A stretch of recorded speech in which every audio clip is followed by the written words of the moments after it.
21. yüzyıldan başka yüzyıllara seyahat etmek için benim ne bir araca ne de bir uzay mekiğine ihtiyacım var. Sadece bir adım atarak bunu gerçekleştirebiliyorum. Şimdi 21. yüzyıldan 11. yüzyıla ışınlanıyoruz. Uyanış, Büyük Selçuklu setindeyiz.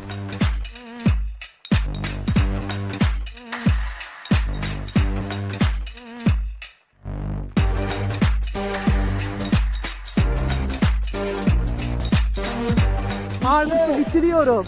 Bayağı başbakanlayız. Gerçekten. Dizi Doktoru Uyanış Büyük Selçuklu setinde. Hadi başlıyoruz. 8'e 1. Sessiz.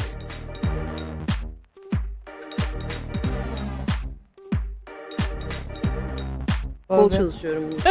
Gerçekten kaynak mı yaptın? Evet, böyle söyledim. Yapmışsın. Öv dedim yani. Kol çalışıyorum.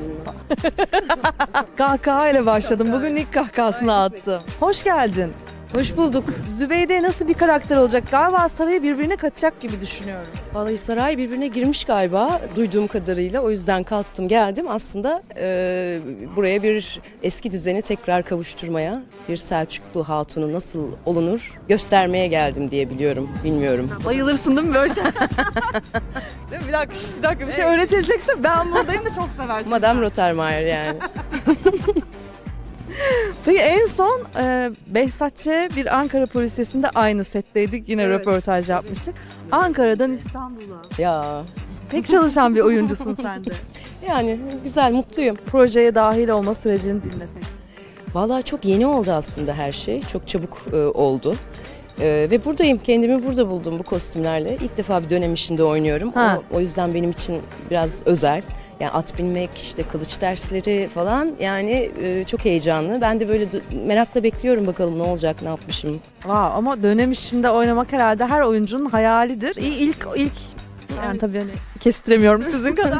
Kısmet olmadı şimdiye kadar. İlk defa evet. Çok heyecanlı o yüzden ayrı bir yeri var benim için. Bölüm finalinde şimdi öyle geleceğin öyle bir merak uyandırdı ki bizde. Ben böyle hemen arayıp Cansu kim giriyormuş söylesene falan deyip gelip burada seni görünce de çok mutlu oldum. Eminim Terken delirecektir. Ay bakalım. Yani delirttin galiba. Galiba bir mücadele olacak hatunlar arası.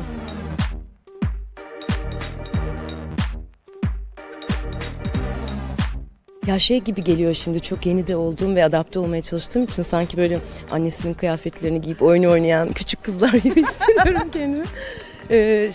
Çok eğlenceli. Yani aynen o çocuğun coşkusu gibi yani. Ya bunlarla ne yapıyorsun? Bunlarla böyle tokat atıyorum.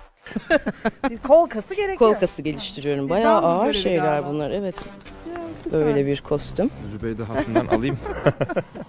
O zaman devrediyorum ben sultanımıza mikrofonu. Tanrım. Ne yapalım? Önünde nasıl eğileceğim? Eğil, ben öğret, eğileyim, ben de, öğret eğileyim. bana. Ben hiç eğilmedim. Çocuklar eğiliyorlar. Onlar Nasıl bana ya?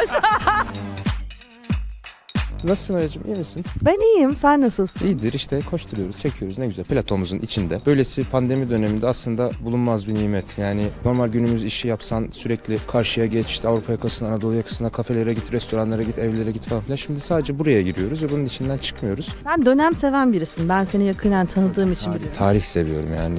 Özellikle bu tarihi de biliyorum. Tarih okumayı da çok seviyorum. Saçıyla, makyajıyla, kostümüyle, dekorlarıyla, her şeyiyle içinde olduğun zaman karaktere giriyor olman daha kolaylaşıyor aslında. Daha çabuk adapte olabiliyorsun. Aslında en büyük kolaylığı bu. Şimdi mesela bunda şeyi çok fark ediyorum. Gerçekten ağırlığı ve olgunluğu olan bir adamı oynuyorsun. Bu senin sesinden geçiyor bana. Çünkü biz oyuncuyuz. Yani her karakteri bu arada. Yani hayatımda tek bir romantik komedi yaptım. Onun dışında aşk işi olarak acı tatlı ekşi yaptım tabii. Onun dışında Kuzey Güney falan dram işlerinde de oynamıştım tabii. Biz oyuncu olarak aslında her karakteri canlandırmalıyız. Yani burada bir sultanı oynuyorsam eğer onun ağırlığını verebilmem gerekiyor. Elimden geldiği kadar hakkıyla yapmam gerekiyor. Bu saçlar kaynak mı? Kaynak. Gerçekten kaynak mı yaptın? Evet ama Ben kendi saçım uzadı. Kendi saçım buraya geliyor, bu taraflara geliyor. Wow. Nasılmış uzun saçlı olmak? Vallahi sevdim. Hayat yani uzadıktan sonra da öyle kullanayım diyorum. Tabii ki ilk çok zorlandım. Anladım yani bu uzun saçların ne güzel, ben duştan yıkanıp çıkıyordum böyle. Sen bugüne kadar oynadığın karakterler ki ben senin bütün yolculuğunu takip eden kişilerden biriyim. Küçük insanların büyük hayallerini ya da küçük insanların büyük yalnızlıklarını oynadım. Genellikle böyle karakter. Yani aslında dönem değil de günümüz oynuyorsak tam olarak yansıtmamız gereken de o ya. Şimdi büyük bir insanın büyük hedeflerini oynuyorsun. Bence çok büyük bir fark var oynada. Evet, ama aynı zamanda kendi iç dünyası da aslında çok çalkantılı. Yani biz sadece burada ihtişamlı ve görkemli bir sultanı da canlandırmıyoruz gerçekten. Evet, bir yandan devleti yönetiyor, devletin babası. Aynı zamanda da bir aile babası. Gerek oğullarıyla olsun, gerek hanımlarıyla olsun, ilişki biçimlerinde kendi içinde attığı da çok şey var. Kendi aslında iç dünyasını da işliyoruz. O yüzden de çok severek kabul ettim bu rolü. Bence en belirgin özelliği merhameti çok yüksek bir adam. Evet. Ve sen Evet. bunu çok yansıtıyorsun. Evet, yani zaten Sultan Melikşah da öyleymiş. Tarihte de öyle yazıyor. Gerçekten adaleti ve merhameti çok yüksek. Elimizden geldiği kadar yansıtmaya çalışıyoruz.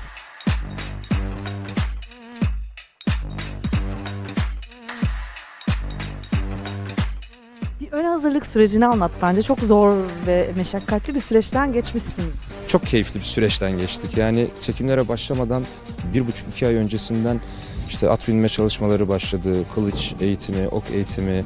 Bütün bu dünyanın içinde aslında günümüzü bize unutturacak, günümüz vücut dilini bize unutturacak her türlü eğitimden geçtik. Çok keyifli bir süreçti gerçekten. Böyle 21. yüzyıldan 11. yüzyılda ışınlanmış Evet. gibiyim ben şu anda. Evet. Gelecekten Seni gel- ata bindirelim. Böyle bir Ya, üstüne bir giydirelim, ata Kılıçla bindirelim. kessene ya. Kesmeyelim kılıçla. Ok kullandıralım sana. Olur. Alimiz taparımız gelsin. Alimiz Ha, bizim sultanım, canımızdır. sultan. Nasıl gidiyor? Gayet iyi, gördüğünüz gibi.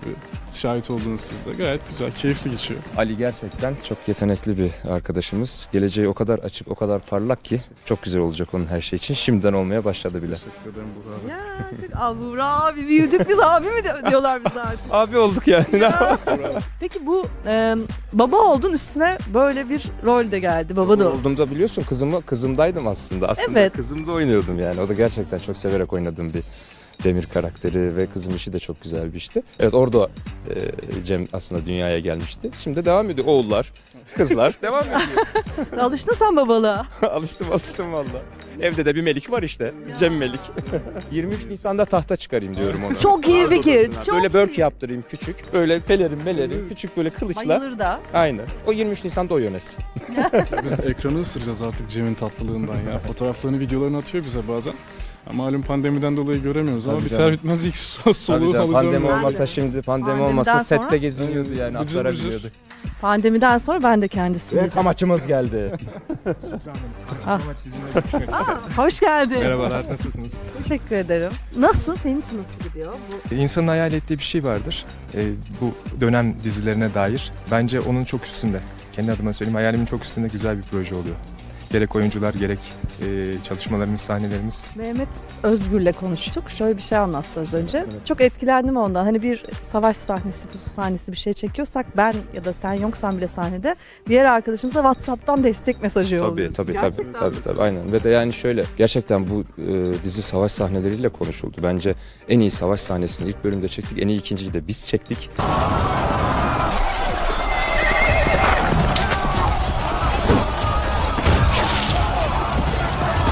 Her savaş sahnesinde kendimizi geliştirmek için daha nasıl bir önceki savaşı aşmalıyız diye uğraşıyoruz. Sürekli de paslaşıyoruz aramızda. Biz sonra Nomad Stans ekibiyle çalışıyoruz. Onlara da fikirlerimizi söylüyoruz. Onların fikirlerini de alıyoruz. Çok keyifli süreçler oluyor bizim için. Ya çok diyeceğimmiş. Ya- Sizler için nasıl? Hadi Ya- Buğra çok eski ve Ya böyle bir süreçte, böyle pandemi gibi bir süreçte böyle bir çatı altında, yani böyle bir ortamda çalışmak çok güzel. Yani bir kere mekanlar hep aynı yerde, doğanın içindeyiz sık sık. Egemen abi, Buğra Gülsoy gibi, Mehmet Özgür gibi insanlarla, isimlerle çalışmak çok daha keyifli. Ve onları yakından tanıyınca böyle gerçekten o ekranda gördüğümüz güzel insanların gerçekte de böyle olduklarını görmek çok tatlı bizim için, güzel. O yüzden çok mutluyum beraber çalıştığımız için. Böyle söyledi. iyi yapmışsın. Öv dedim yani. Evet, helal. Hiç. Gerçekten büyük bir aile olmayı başardık burada. Böyle bir zor bir iş gerçekten. Yani kondisyon isteyen bir iş. Gerçekten bayağı sabah 5'te kalkıyorsunuz değil mi? Spor falan. Spora gitmeye gerek kalmıyor bu işte. Günlük ata biniyoruz 4 nal.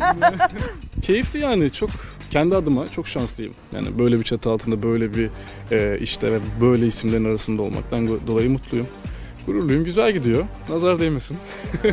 Gayet de güzel gidiyorsunuz yani. Reytingleriniz de maşallah çok iyi. Güzel vallahi, evet, çok teşekkür ediyoruz bizi izleyen. Ben de size çok teşekkür ederim Kaçalım efendim. yemek Kaçın hadi yemek Sen yiyin. yedin mi yemeğini? Ben sonra. Sonra yersin tamam. Dur şu arkandan bir arkanı dön tatlım.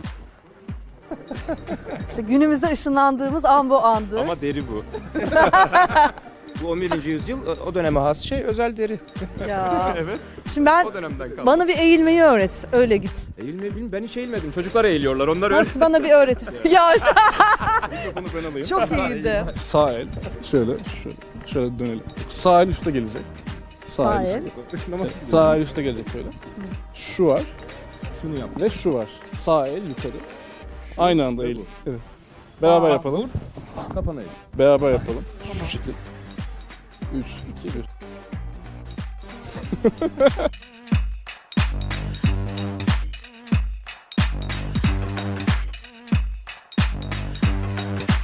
Hadi daha iyi. aslanım Aynen askere öyle. gönderir gibi. Hiç tüyo yok bende hiç. Ben de olsa diye uğraşıyorum zaten.